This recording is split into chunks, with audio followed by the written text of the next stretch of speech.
চারপাশে ছড়িয়ে পড়েছে নির্বাচনী উত্তাপ। ত্রয়োদশ জাতীয় সংসদ নির্বাচনকে ঘিরে প্রচারণায় কাটছে প্রার্থীদের সময়। তবে কোথাও কোথাও উঠেছে প্রচারণায় বাধা দেওয়ার অভিযোগ। প্রচারণার সবশেষ খবর জানাতে কুমিল্লার লাকসাম থেকে মাসুদ আলম, চাঁদপুর থেকে তালহা জুবের এবং ফেনীর শহীদুল্লাহ কায়সার সড়ক এলাকা থেকে যুক্ত হয়েছেন সোলাইমান ডালিম। আমরা প্রথমে যাচ্ছি কুমিল্লায় মাসুদের কাছে।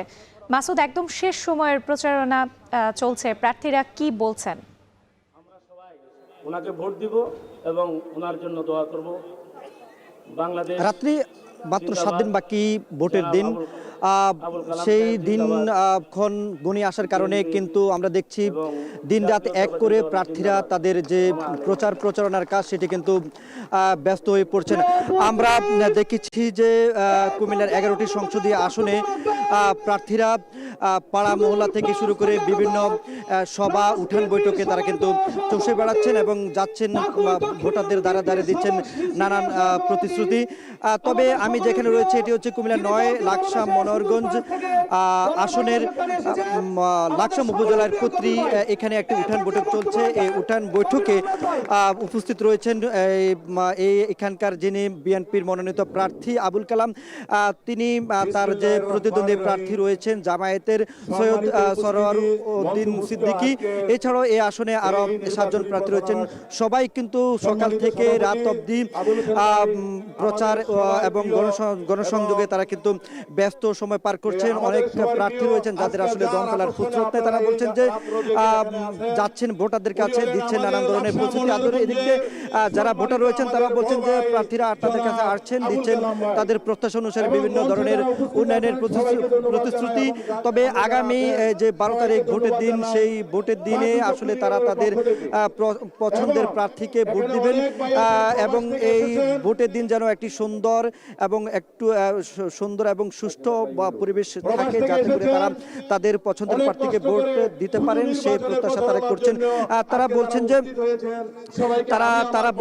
বলছেন যে দীর্ঘ 17 বছর পর তারা একটি পরিবেশ পেতে যাচ্ছেন যেখানে তারা তাদের পছন্দের প্রার্থীকে ভোট দেবেন। সেই দিনটি যেন প্রশাসন খুব সুন্দরভাবে রাখেন। একই সঙ্গে কুমিল্লার এই যে 9 সংসদীয় আসন নয়, এছাড়াও কুমিল্লা 1 থেকে 11 আসনের প্রার্থীরাও আপনার ব্যস্ত রয়েছেন প্রচারণা এবং গণসংযোগের। কারণ হচ্ছে যে কুমিল্লা 11টি সংসদীয় আসনে প্রত্যেকটি আসনে কিন্তু বেশ কয়েকজন হেভিওয়েট প্রার্থী রয়েছে।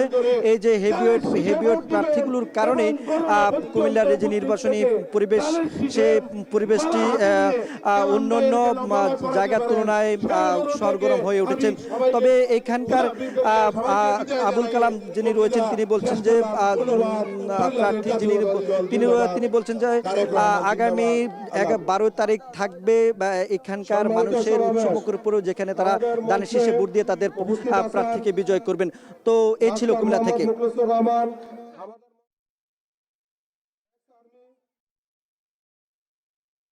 প্রথমে এবার যেতে চাই চাঁদপুরে তালহার কাছে। তালহা, আপনার কাছে জানতে চাই, এই যে প্রার্থীরা অনেকে অভিযোগ করেছেন তাদের নির্বাচনী প্রচারণায় বাধা দেওয়ার মতো, এছাড়া নির্বাচনী প্রচারণার আচরণবিধি মানছেন কিনা, তারা কি তথ্য রয়েছে আপনার কাছে সব মিলে?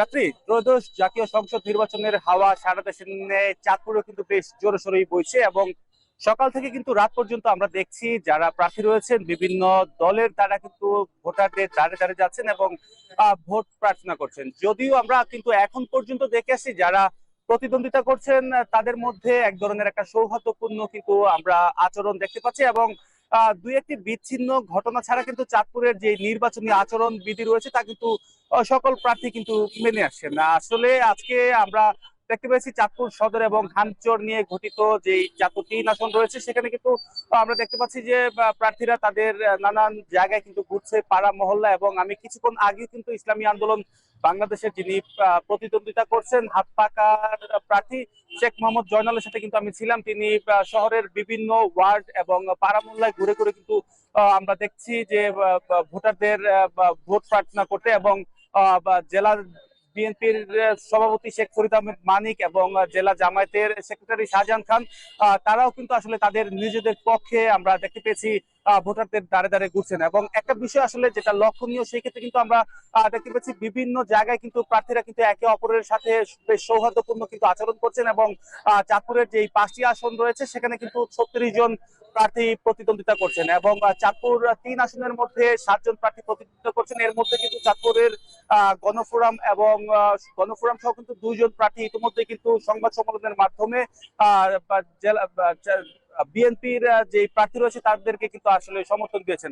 তো এখন পর্যন্ত চাঁদপুরের যে নির্বাচনী পরিবেশ, সেখানে কিন্তু আমরা বেশ স্বতঃস্ফূর্ত কিন্তু আসলে বিচরণ দেখতে পাচ্ছি যারা ক্যান্ডিডেট রয়েছেন, এবং ভোটাররাও কিন্তু বেশ উদ্বুদ্ধ হচ্ছে ভোট কেন্দ্রে যাওয়ার জন্য।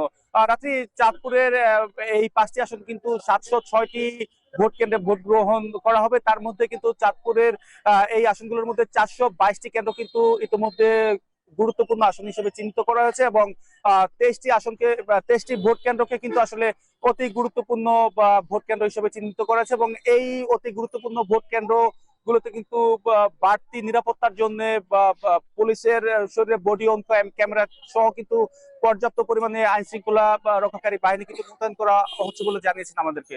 তো সবকিছু মিলিয়ে আসলে নির্বাচনী যে পরিবেশ, এখনো পর্যন্ত চাঁদপুরে বেশ উৎসব উদ্দীপনার মধ্য দিয়ে কিন্তু প্রার্থীরা প্রচারণা চালাচ্ছেন। রাত্রি এই ছিল আমার কাছে চাঁদপুর থেকে। চাঁদপুরের খবর শুনছিলাম তালহা জুবাইরের মাধ্যমে। এবার একটু যেতে চাই ফেনীতে ডালিমের কাছে। ডালিম, শেষ সময়ের প্রচারণা কেমন দেখছেন এবং প্রচারণায় বিচ্ছিন্ন কোনো ঘটনা ঘটেছে কিনা? রাত্রি দুয়ারে করা নাড়ছে ত্রয়োদশ জাতীয় সংসদ নির্বাচনের আর সপ্তাহখানেক বাকি রয়েছে। আজকের দিনটি ফেনীর যে নির্বাচনী হাওয়া, এটির জন্য ঘটনা প্রবাহ ছিল আজকের দিনটি। আমরা দেখেছি যে সকালেই খবর এসেছে ফেনীতে মুচুবি ইউনিয়নে এবি পার্টির চেয়ারম্যান মুজিবুর রহমান মঞ্জুর যে নির্বাচনী কার্যালয় ছিল সেখানে হামলা হয়েছে। এছাড়াও আমরা দেখেছি যে সকাল 8টা থেকেই ফেনী জেলা রিটার্নিং যে কর্মকর্তা রয়েছে, রিটার্নিং কর্মকর্তার অফিসের সামনেই একজন প্রার্থী, ট্রাক প্রতীকের প্রার্থী, যিনি রিটার্নিং কর্মকর্তা এবং প্রশাসনের পক্ষপাতের অভিযোগ তুলে কিন্তু সেখানে অনশন কর্মসূচি পালন করছে। এছাড়াও আমরা দেখেছি যে বিকাল নাগাদ ইসলামী আন্দোলনের যিনি প্রার্থী রয়েছেন, হাতবাঁকা প্রতীকের প্রার্থী, তিনি শহরের টাং রোড, শহীদুল্লাহ কায়সার সড়ক, বইপাল সহ পুরো শহর প্রদক্ষিণ করেছেন। তার যেই নির্বাচনী মিছিল, আমরা দেখেছি যে সেই মিছিলে কয়েক হাজার নেতাকর্মী অংশগ্রহণ করেছে।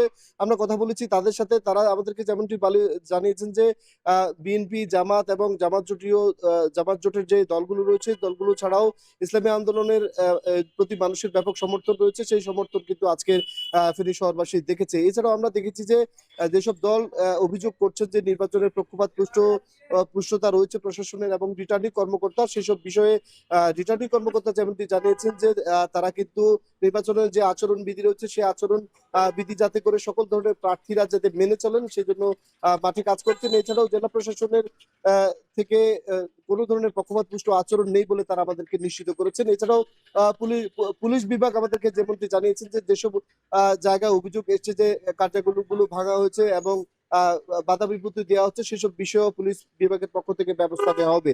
কিছু বিচ্ছিন্ন ঘটনা ব্যতীত আমরা দেখেছি যে ফেনীতে এই পর্যন্ত নির্বাচনী যে পরিবেশ, সেই পরিবেশ এখনো স্বতঃস্ফূর্ত আছে। ভোটারদের মধ্যে আগ্রহ আছে ভোট দেওয়ার জন্য, তারা ভোট দেওয়ার জন্য অপেক্ষা করছেন। এই ছিল ফেনী থেকে আমাদের কাছে ফেনীর নির্বাচনী হওয়ার খবরের সর্বশেষ।